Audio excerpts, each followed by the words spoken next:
Durant ces 5 années de galoute, d'exil volontaire, qui amenait le Gaon de Vilna d'une ville à l'autre et d'un village à un autre, le Gaon de Vilna demandait l'hospitalité, habillé en haillons et ne se présentant pas avec sa vraie identité, ne divulguant pas qui il était. Un jour, il est amené à demander l'hospitalité dans une auberge. Cette auberge était tenue par un juif qui, lorsqu'il vit le Rav arriver, comprit très rapidement et, voyant la hadrat panim, la splendeur et la profondeur sur le visage du Rav, qu'il avait affaire à quelqu'un de particulier.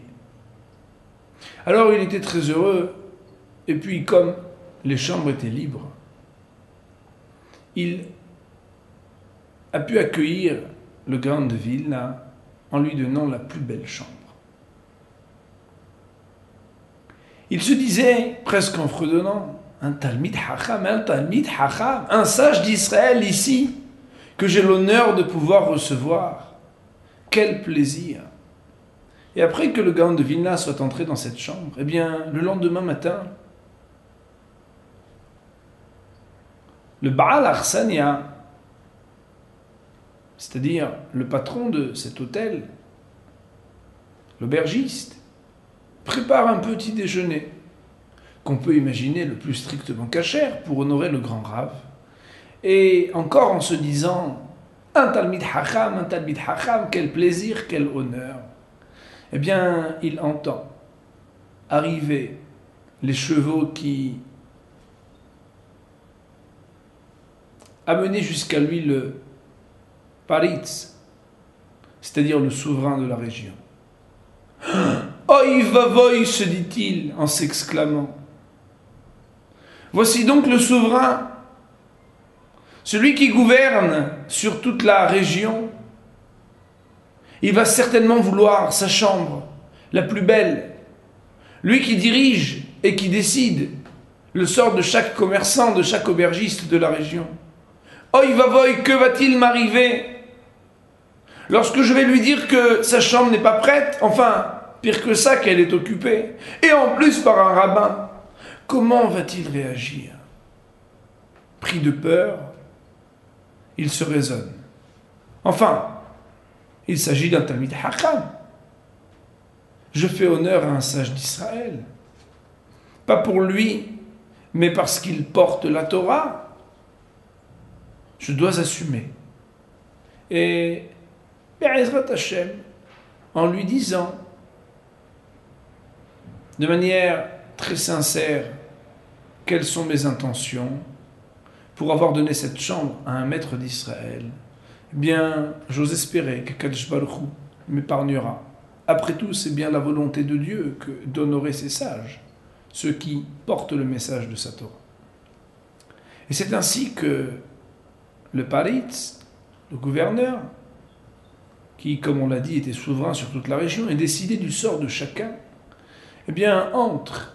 Et après que l'aubergiste le reçoit avec beaucoup d'égards, beaucoup de chaleur, il le devance en lui disant « Vous savez, gouverneur, je voudrais vous dire, je n'ai malheureusement pas la possibilité aujourd'hui de vous attribuer, de vous recevoir dans la chambre que vous préférez. En effet, lorsque je le peux, et à chaque reprise, j'essaie de le faire, surtout lorsque je suis prévenu de votre venue, je vous prépare cette chambre. Mais cette fois, n'étant pas prévenu et ayant un invité de grande marque, je ne puis vous donner la chambre que vous attendez. » Alors qu'il n'a pas eu le temps de finir sa phrase, le gouverneur, très fier de lui-même, s'emporte. « Comment? Mais qu'est-ce que ça veut dire? C'est moi ici qui décide. Je suis le patron. Manquez plus que ça. » Et il va se dirigeant vers cette chambre en disant, si elle n'est pas prête, c'est moi qui vais y entrer. C'est moi qui vais me faire ma place ici. Il pousse la porte, entre, et à la vue du Gaon de Vilna, il reste scotché. Il ne peut ouvrir la bouche.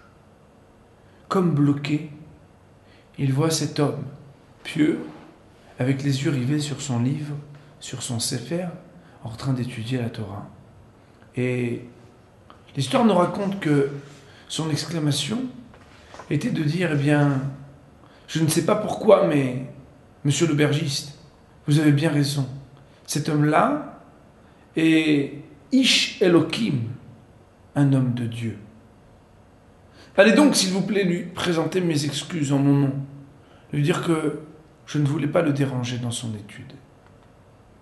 Le Gaon de Vilna, même lorsqu'il ne divulguait pas son identité, partout où il allait, portait quelque chose, une sorte d'aura qui, au-delà des mots, au-delà de ce qu'il disait, lorsqu'on le voyait agir, parler, mais plus particulièrement étudier la Torah, il ne laissait indifférent personne.